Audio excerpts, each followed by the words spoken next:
Good afternoon, everyone. Vladimir, let me start by paying tribute to you and to the Ukrainian people.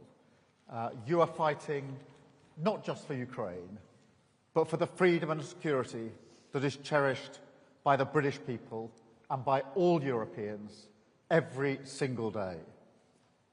Just a few moments ago here in the United Kingdom, we saw the sentencing of 6 men for Russian-sponsored arson attack on a warehouse in East London. This was a warehouse storing humanitarian aid and satellite equipment destined for Ukraine. We will not tolerate this hostile activity. And it just underlines the point. Your security is our security. What happens on the front line of Donetsk today is shaping our collective future for years to come. And that's why Emmanuel and I brought the Coalition of the Willing together again today. We stand with you, stronger than ever, united behind Ukraine, and united with President Trump in calling for the fighting to stop now, and for the negotiations to begin from the current line of contact. President Trump is right to have imposed sanctions on Russia's oil majors, as the UK has also done, alongside the latest package from the EU. And we must now maintain this pressure. Vladimir, you have said for months that you're ready for a ceasefire and you're ready to meet Putin. Yet he continues to stall and play for time.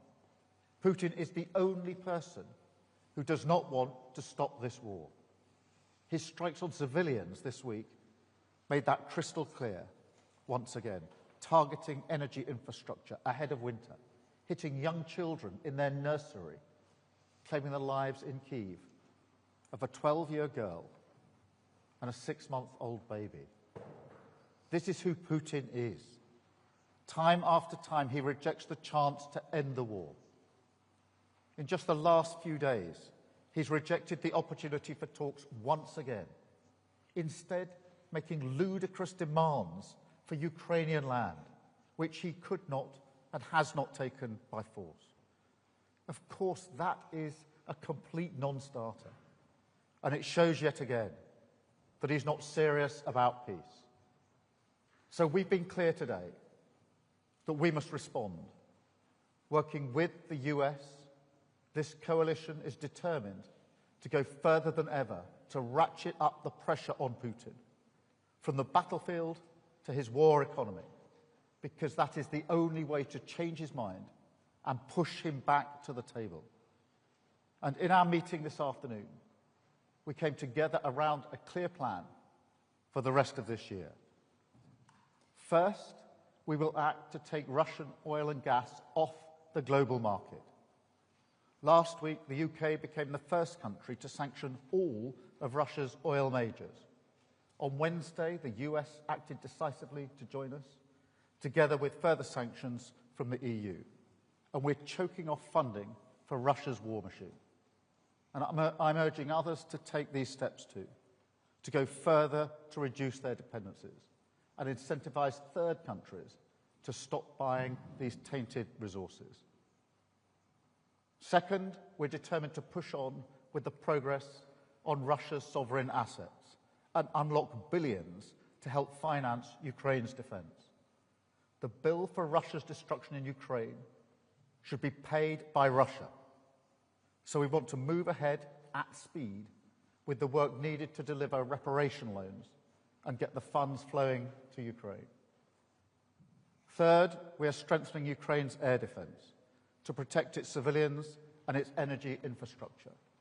I announced today that we're accelerating our UK programme to provide Ukraine with more than 5,000 lightweight multi-role missiles.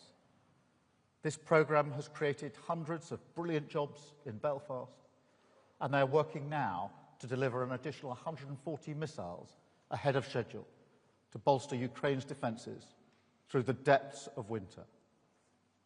Fourth, we will keep up the military pressure on Putin through the continued provision of long-range capabilities. And finally, while now is the time to prioritise pressure, we're also continuing our work on security guarantees, including the multinational force Ukraine, to uphold a just and lasting peace when that day finally comes. Because, and I say it again, Ukraine's future is our future. What happens in the weeks and months ahead is pivotal for the security of the United Kingdom and all our allies across NATO and beyond.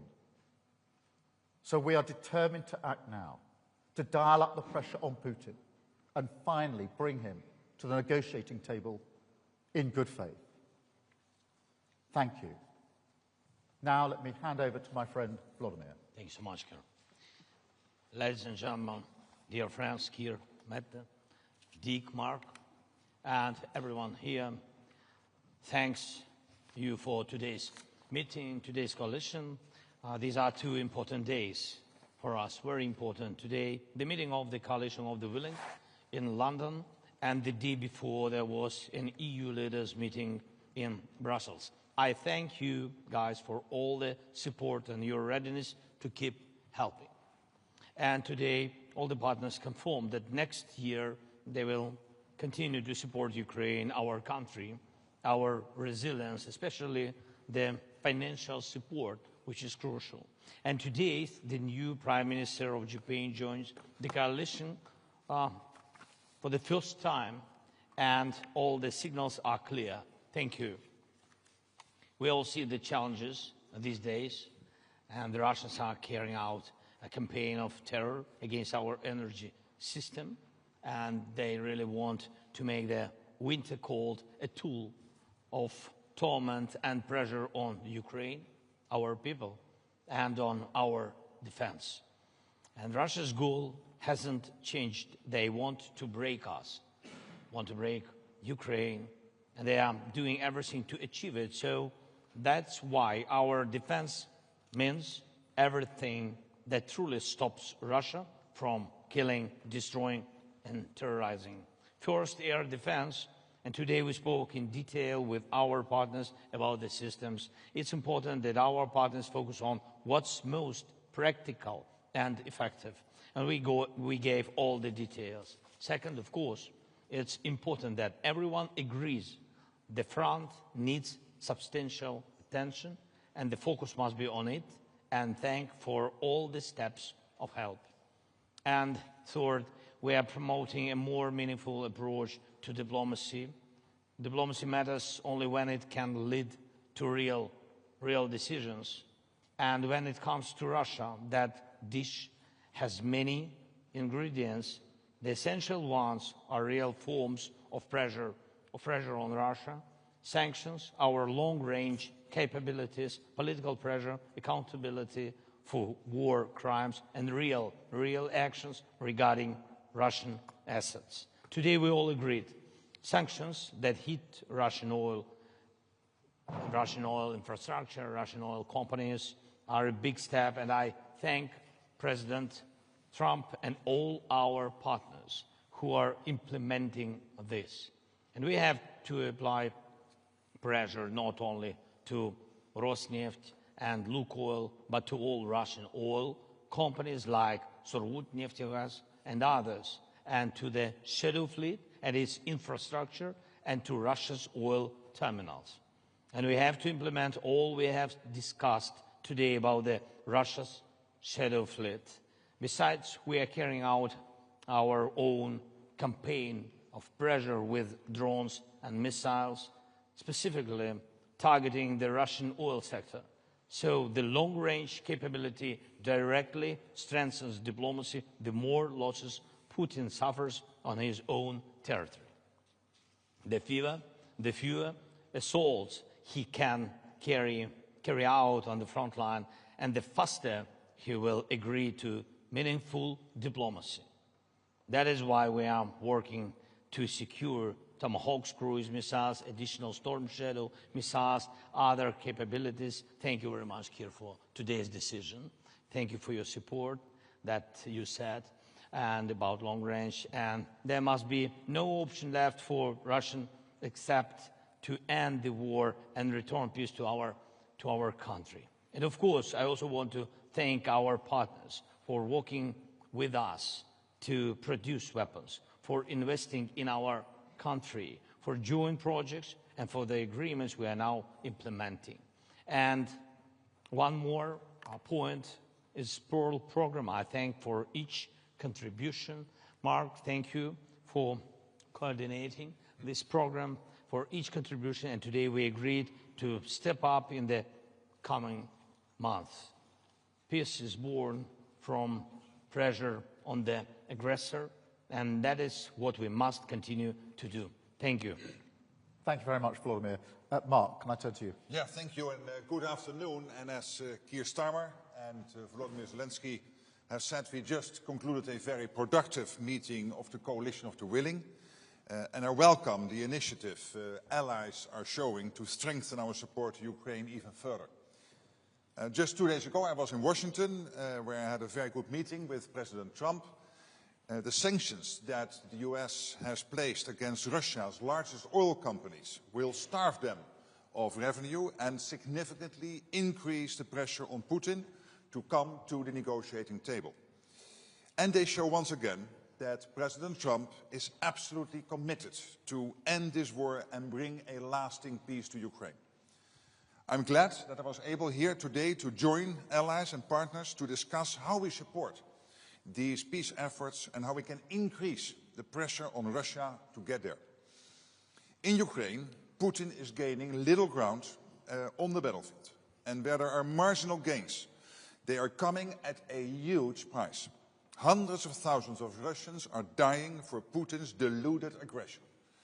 Ukraine continues defending itself bravely, and our support to them is working. The truth is that Putin is running out of money, troops and ideas. President Trump said it very well. They should stop where they are now.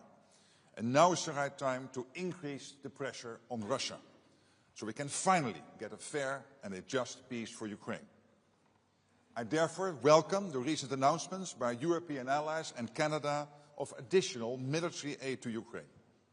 The developments on the battlefield show that our support to Ukraine is working, and we need to keep it up. We need to pair this support with sanctions and economic pressure, and the EU's 19 seconds package against Russia is another good step in this direction. On both sides of the Atlantic, we want this war to end. And the good discussions this week in Washington, yesterday in the European Council and now in London indicate we are moving in the right direction. Thank you so much. Mark, thank you so much. Mette, can I come to you? First of all, thank you, Keir, for hosting us today, and thank you, Volodymyr, for joining us yesterday in Brussels in a meeting with the European Council, and today in the Coalition of the Willing. It was Putin that called President Trump some days ago because he was scared that Ukraine would get the upper hand. Yet he rejected Trump's proposal for a ceasefire along the current front lines, a suggestion that we support, and same goes for you in Ukraine. But Putin doesn't want to stop the killings. There is no indication that Russia and Putin wants peace, not even a ceasefire. And Russia continues its hybrid war against NATO and the West. Today, the Coalition of the Willing, we have agreed to increase the pressure on Russia, agreed that we must find long-term financing of Ukraine's ability to keep fighting, boost Ukraine's defense industry with European financing, finance much-needed US weapons, and to put more pressure on Putin's weak economy with new sanctions. I think this week we have taken significant steps with EU's new sanctions package, targeting Russian energy sector, the shadow fleet, and much more. United States have now sanctioned, as we already have heard, Russia's two largest oil companies. And already last week, the UK, announced sanctions targeting those companies as well. I think Putin's strategy has been to wait for us to stop, at some point to give up. But of course, this will never happen. So once again, we have today agreed to be united in our efforts and our promise to to you, dear Volodymyr, and to Ukraine and to all Europeans is that we are willing to continue, of course. Thank you so much. And then to you, Dick, please. Thank you, Keir, and thank you for hosting the Coalition of the Willing today. And Volodymyr, thank you for being here as yesterday in the European Council. And both meetings had the same purpose, peace. And in doing so, and making sure that that will happen, we need to keep Ukraine in the fight, as everyone more or less stated today in different words. We need to maximize support to Ukraine. And Ukrainian needs have to be leading in that.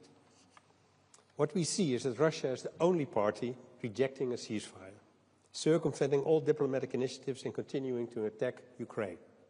The only way to persuade Putin to engage in serious talks is to increase economic pressure on Russia and our support for Ukraine. This week, important measures were taken in the EU and the US, and coordination for further steps we could take is necessary. First of all, on sanctions. It would be good if the EU were to copy the US-UK sanctions against Lukoil and Rosneft. We must also do more to dismantle the shadow fleet systems, and the Netherlands will take its part when it comes to the North Sea.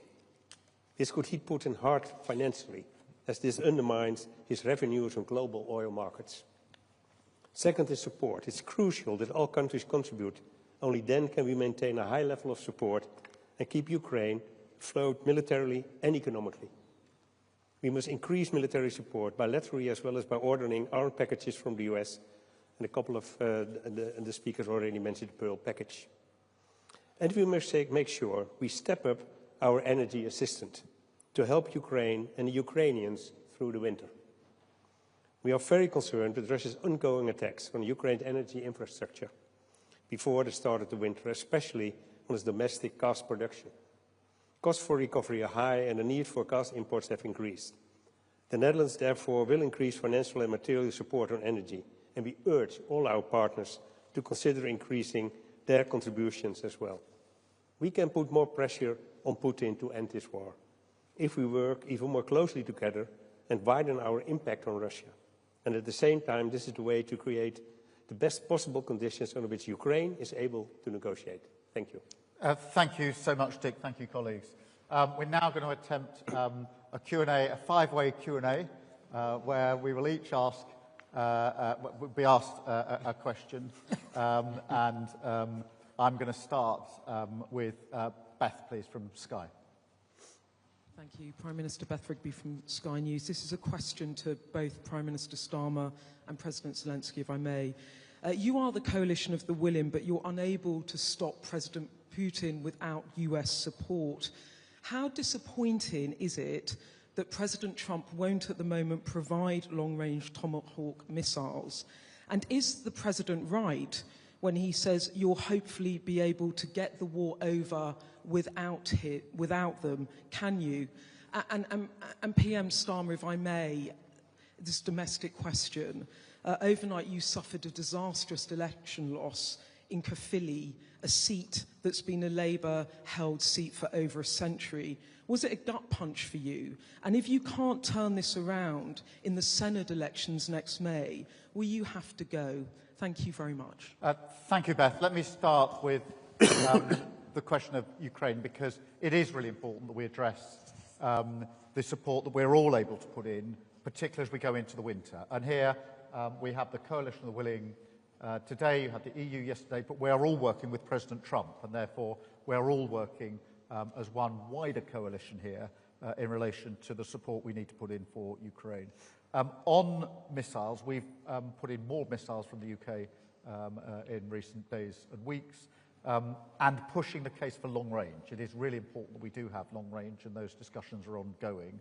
And of course the protection of energy, because Putin is attacking the energy in Ukraine, and that needs protection. We've had discussion today about how we can stop those attacks and how we can better protect those energy supplies.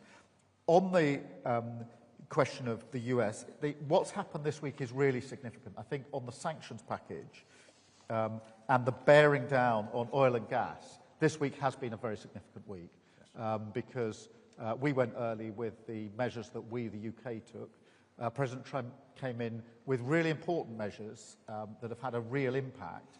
And then, of course, the EU followed in with a further package of sanctions this week as well. And I think if I was to pick out one thing this week that was of most significance, it would be the combined impact of those packages.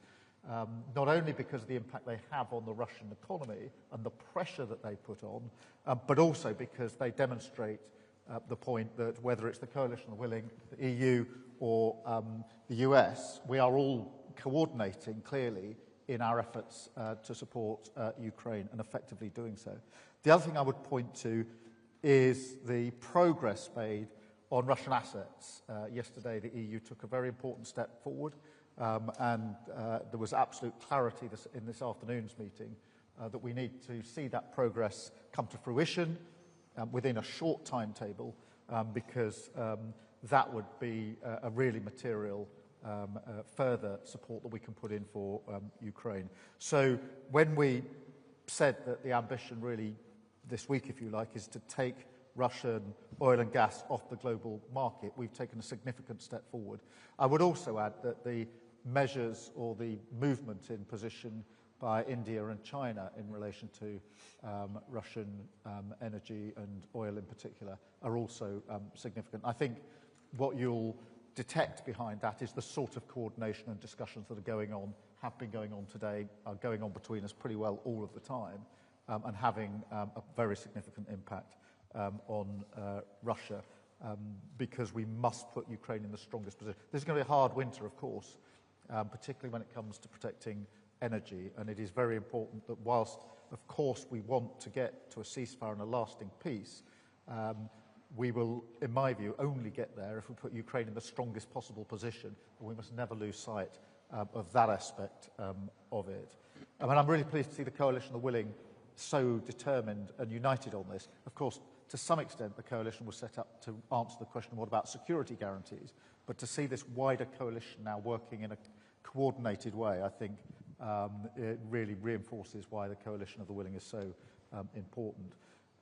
In relation to the by-election, look, I'm deeply disappointed by the results. I'm not going to suggest otherwise. I spoke to the First Minister this morning, and clearly we need to reflect and regroup and double down on the delivery in Wales, and we clearly need to do much more. Vladimir, can I pass over to you on the first issue? Thank you very much for the question. So, first of all, we're not finding and we're not searching the way how to stop Putin and how to finish this war without the United States. So our plan is to make strong steps together. That is the plan, by the way, of Putin. He wants to divide us, to make us weaker. And that's why I think that we have to do everything together. First, of course, pressure on Putin, but really practically. First, sanctions, and you see 19th package and oil pressure from the United States. And I think this is a very strong step. The second point is long-range pressure between us. From the very beginning, it was about our drones, our long range. Then, God bless, we had such partners like UK and France, and the partners gave us Storm Shadows and Scalps. Then, only after that, United States joined us, and we began to use ATACMS. Not big number, but in any way, it's about together. Yes, and now we count on some more strong instruments, but we will see. Yes, then about air defense. Again, it's about together decisions. We really don't have something which can destroy ballistic. That's why Americans helped us, but also Europeans, because firstly, Europe delivered Patriot systems, but United States, they did it together because United States gave licenses for this. Yes, but I hope that we will in any way we will find a way how to produce our own systems. We have to do it, and I think this is the most important thing, that politically it's very important to go together. That's what about coalition are willing, and the result at the end will be security guarantees. And again, with the security guarantees, we need to have United States. This is very important. Thank you. Thank you very much. Vladimir, I'm going to pass over to you to call your question, please. Thank you so much. Highly prepared. Валерія Пашко, доброго дня, Суспільне. Public Broadcaster of Ukraine. I have one question for all. It's on reparation loans. So, Mr. President, you were quite optimistic about the political decisions yesterday, but it seems not to have happened yet. What's your view on that? Is it disappointing now for you and Prime Minister Frederiksen and Prime Minister Skov? Why the Council conclusions were changed yesterday? Like the leaders didn't give the green light to the Commission to develop the legal framework for these reparation loans. What would the discussion look like yesterday? And Prime Minister Starmer, for you, is the EU could join to share this financial burden, because the EU aims to bring on board all the G7 countries? Thanks. Yeah, I will begin. Thank you. So I think that the decision with Russian frozen assets is crucial for us. And but I think that there are 3 steps in this question with frozen assets. The first one is political decision, then practical decision, and then then implementation. And I think that yesterday we've got political decision. That's why I think this is positive signal. Then practical decision. We hope that we can get it to the end of this year. And only after that, implementation. So that's, God bless, we can have at the very beginning of the year. But we will see. Thank you. Meta probably makes sense. Yes, let me be very clear. I think the idea of a so-called reparation loan is good. I haven't seen any alternative. And the idea of letting Russia pay for the damages they have done in Ukraine is the only way forward. Of course, there are some technical questions that has to be answered. There are a lot of details that we have to work on. But first and foremost, this is a political decision and a political choice. I support the idea totally, and I think we have to work in a way that we have a solution before Christmas Eve, so we are able to ensure that we can finance Ukraine for the next years. I know some colleagues find this way forward more difficult than I do. And we have to solve the problems, but I also have to say, what is the alternative? The alternative is not to let Russia win this war, and the alternative is not to ask all the Europeans to pay instead of Russia. So we need to solve the technical issues. I am sure that we will be able to do that, and then we will hopefully, I will work for that, have a decision before Christmas Eve. Dick, did you want to? Yeah, thank you. And of course, I fully agree with Mette. But let me just add a few points. The political decision yesterday was made, and that's very important, that we are going to financially support Ukraine in 26 and 27. And that's an important decision we made yesterday. It's important for Ukraine, it's important for the European Union, it's important for all our partners. Then the second issue is that we talked about, and I think this is an important issue. Of course, you can say it's technical or financial, but there are risks, and we talk about mutualization of risks. And I heard a lot of countries and leaders yesterday say that they want a guarantee. And that's important, because we have to share the risk, and it cannot be put only on Belgium. And then, third of all, I hope, just as Mette said, that we come to an agreement on the technical workout of the reparation loan, because financially it's going to be important, but also politically it's important to hurt Russia, and therefore I'm much in favor. Thank you. Just linking the two, if I may. Firstly, the political decision that was made yesterday by the EU is really significant, and we shouldn't lose that.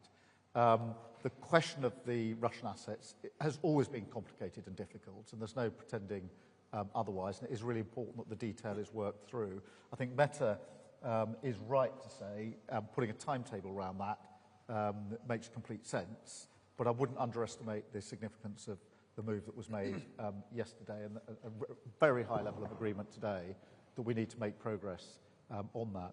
In relation to your broader point about the UK and the EU in particular, yes, we are coordinating a lot of what we do, and that is a very good thing. It's a very good thing in the field of Ukraine. We are doing it much more broadly on defence and security and trade and the economy, actually. That reflects a number of things. Firstly, our shared and long-held belief that we are most effective in our support for Ukraine when we act as a group of countries, whether that's the EU and the UK working together, as we have done on most of the sanction packages. It's no accident that we act at the same time, or the wider group of the coalition of the willing. And just to emphasise something that Vladimir said, it was welcome to have the new Prime Minister of Japan on the call today. I think it was her first international engagement, and she made a statement of principle about where she stands, and it was a very strong statement to the coalition of the willing. The fact that she chose this forum as her first international contribution and was so clear and powerful in her words, I think emphasises that that coalition and the ability to bring together so many countries here is really important. So the first reason the UK and the EU are working well together is because of that most effective rule. The second is, since the EU-UK reset, I am proud and pleased to say we are coordinating much more across a wider range of issues. We live in a world where there are many, many challenges, many opportunities, and my strong view is that when the UK and the EU are able to work together, as we've shown we are able to, we're better able to meet those challenges. And of course, having Mark here heading up NATO gives you a sense of the depth of the group of countries now working together really pretty effectively in relation to our defence of Ukraine. Thank you very much. Mark, I'm going to ask you to call your question. Yes, I believe that Reuters will ask me a question. If I'm wrong. Hi there. Yes, it works. Alistair Smout from Reuters. Secretary General, after your talks in Washington this week, what's your impression of the chance that the US will give Tomahawks in the end, or is it time for other countries to step up? To Prime Minister Starmer, why hasn't Britain signed up to NATO's Pearl scheme to buy US weapons to give to Ukraine? Is it because the Ministry of Defence is running out of money? And to President Zelensky, I know you said that you wanted everyone to move together on long-range missiles, but while you convinced President Trump to give Tomahawks, would you like European countries and Britain to do more on long-range missiles? Thank you. Well, on your first question, when this came up in my meetings on Wednesday in the White House, I also said that it's up to each ally to decide which type of weapons they want to deliver to Ukraine. And that's really a decision by each of the individual allies. And I've also said this before, and this is not new, that Ukraine has the right, obviously, to defend itself, particularly, of course, against all the attacks by Russia. And that includes striking targets in Russia with long-range weapons. Now, when it comes to the US, let's not forget, the US is providing, as we speak, a wide range of weapons to Ukraine, including high-end weaponry like Patriot systems, HIMARS and ATACMS. What happened since July? There was a risk that somehow maybe that flow of weaponry from the US into Ukraine would somehow become a little bit smaller, that flow. But luckily, in July, the President decided, President Trump, to really open the floodgates again when it comes to lethal and non-lethal weapons into Ukraine. Crucial stuff which only the US can provide. For example, interceptors for Patriot systems, defending innocent civilians in Ukraine and protecting crucial civilian infrastructure in Ukraine. And what NATO has done with our allies, we organized the whole thing because the US said we are going to provide it but paid for by allies. So we have bundled that together. The Netherlands was so kind, maybe because I'm from the Netherlands, but they were so kind to immediately buy the first package, and then others have followed. So billions have now been committed, and the stuff is now flowing into Ukraine. Crucial gear again, which only the US at the moment can provide. because it is never, it's not in the stockpiles of Europe or wherever. So that's happening now, and we are working very hard to make sure that that flow will continue to the tune of about $1 billion or a little bit over $1 billion a month. And then on particularly the Tomahawks, of course, the President and I discussed that. The issue remains under review by the President, and again, it's up to the US to decide. Look, in relation to the UK's position, our support for Ukraine is very clear, and it's been there from the start. And we've made a huge contribution, whether that's financial or in particular on sanctions, the work we're doing there to bear down the example I've given of what we've done just this week. Also on capability, whether that's drone co-production, which we're working on at the moment, or long range, and many other aspects of capability. And in the liaison work that we have operating with our Ukrainian colleagues. So we're very clear about the support that we're putting in. And the reason for that is not just because this is about Ukraine's freedom and sovereignty, but because it's about the freedom that we all have across Europe. This is, of course, a fight for Ukraine's future and sovereignty, but it's also a fight for Europe and for the United Kingdom. And therefore, this isn't simply an act of us working with Ukraine solely for Ukrainian benefit. We are working with Ukraine for Ukraine, of course, but also for the benefit of all the rest of us. Thank you very much. Meta, can I come to you to... I don't have any. You don't? Okay, great. It's a good thing Beth didn't know that to start with, otherwise she'd have definitely had another question. Dick, can I come to you first? Yes, and the question is going to be a surprise, that's I'm sure. AMP, or in good Dutch... Sorry, I thought it was to reply on what you were asked for. No. My apologies, Meta. Sorry, of course. No. Danmarks Radio, yeah. No. I thought you wanted me to reply on questions for you. I'm so sorry, Meta. Danmarks Radio. Yeah, apologies. But also for you, Prime Minister Starmer. You say you want to take Russian oil and gas off the global market to put pressure on Putin. But since the beginning of the war, the EU countries alone have bought Russian energy worth more than 215 billion euros. Doesn't this proposal come 3.5 years too late? And also for you, President Zelensky, what do you think? Do you think this comes too late?